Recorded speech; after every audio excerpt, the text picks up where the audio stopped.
اعوذ باللہ من الشیطان اللعین الرجیم بسم اللہ الرحمن الرحیم الحمدللہ رب العالمین الصلاۃ والسلام علی اشرف الانبیاء والمرسلین اما بعد۔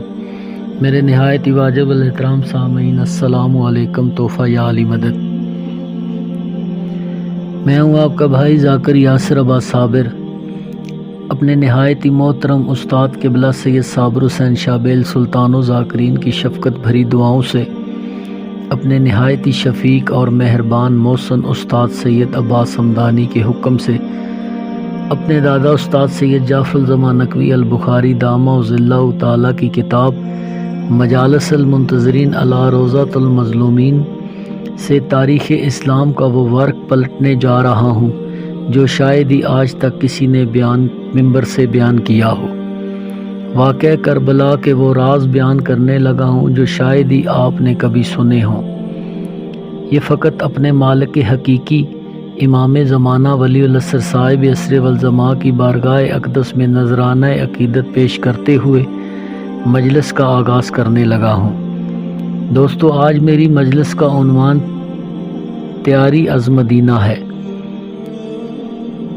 اور میں آپ کے سامنے تیاری از مدینہ کا پس منظر پیش کرنے لگا ہوں۔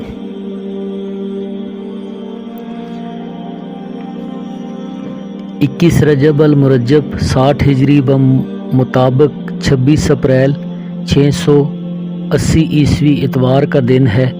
بعد از دوپہر کا وقت ہے۔ شام کا ملک ہے، دمشق کا شہر ہے۔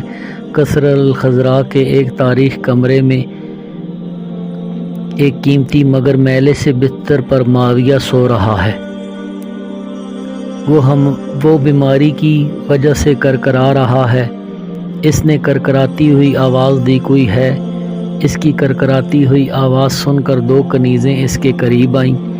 معاویہ نے ان سے کہا، مہمان خانے میں 2 حکومتی عامل موجود ہیں، ان کو میرے پاس لے آؤ۔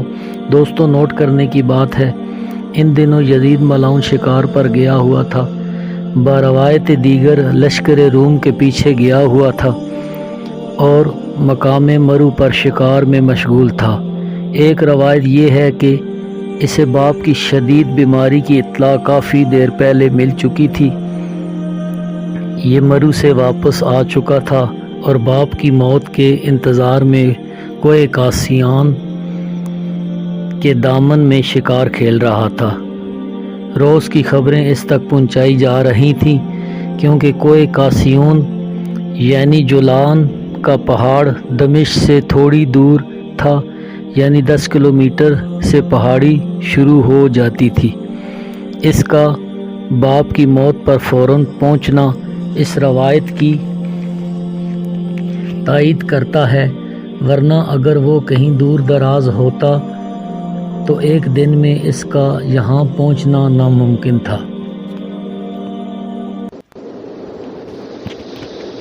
قصر الخضراء جامعہ اموی مسجد کے بالکل قریب تھا۔ اس کے صدر دروازے کے سامنے جو حویلیاں تھیں، ان میں حکومتی اعمال کا علیحدہ مہمان خانہ تھا۔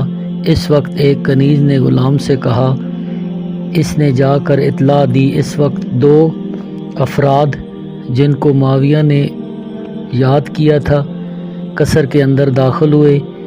ایک کا نام ضحاک بن قیس فہری تھا، یہ محکمہ پولیس کا انچارج تھا، اور دوسرا مسلم بن عتبہ مزہنی تھا۔ یہ دونوں معاویہ کے پاس آ کر بیٹھ گئے۔ معاویہ نے ان دونوں کو مخاطب کر کے کہا، میں اس وقت یزید یہاں نہیں ہے، میں چاہتا ہوں کہ میں وصیت لکھواؤں، اور یہ وصیت میں آپ لوگوں سے لکھوانا چاہتا ہوں۔ تم لوگ وصیت لکھو اور پھر مجھے پڑھ کر سناؤ۔ جب یہ وصیت مکمل ہو جائے تو میں مہر لگا دوں گا۔ ان لوگوں نے کاغذ قلم دوات منگوایا اور وصیت لکھنا شروع کی۔ وہ طویل وصیت نامہ اس کے باپ کی طرف سے یزید ملعون کے نام تھا۔ اس کا خلاصہ یہ تھا کہ اے یزید، تو میرے احسانات نہیں اتار سکتا۔ میں نے عرب کے تمام شرفاء کی گردنیں تیرے سامنے جھکا دی۔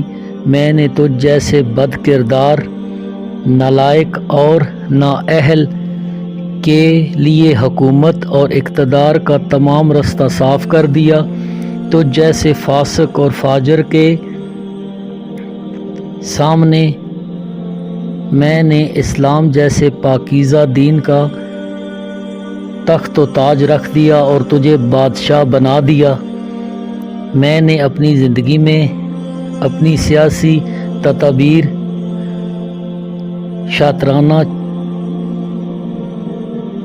چالوں کی وجہ سے کوئی بغاوت نہیں ہونے دی۔ اب میں تو دنیا چھوڑ کر جا رہا ہوں، اس لیے تیرے لیے چند مشورے چھوڑے جا رہا ہوں۔ ان میں سے اہم بات یہ ہے کہ میرے بعد تو نے 5 افراد سے کبھی غافل نہیں ہونا، اور میں جانتا ہوں کہ تیری جب بھی مخالفت ہوگی ان 5 افراد کی وجہ سے ہوگی۔ میں تجھے ان کی کمزوریوں کے بارے میں آگاہ کرنا چاہتا ہوں۔ والسلام۔